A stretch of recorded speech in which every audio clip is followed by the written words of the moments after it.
NEET में बेहतरीन perform किए हैं और एक माहौल इन बच्चों के ज़रिए और शाहीन के ज़रिए नॉर्थ इंडिया में, दिल्ली में एक माहौल वाले इंस्टीट्यूशन की शदीद ज़रूरत थी।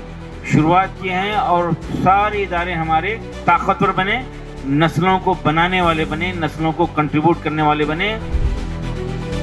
बीदर से शुरू हुआ ये कारवां आज पूरे हिंदुस्तान पर छा चुका है। सर सैयद अली रहमान ने 150 बरस पहले शुरू कर दिया था और उसे बीच में फिर कहीं हम खो चुके थे। अब फिर दोबारा से तो कहूंगा सर सैयद सानी डॉक्टर अब्दुल कदीर साहब ने फिर इसमें मेहनत करके और उसी इंकलाब को बर्पा किया जो सर सैयद का जो छूटा हुआ काम था, आज अल्हम्दुलिल्लाह इन्होंने उसको जारी और सारी कर दिया।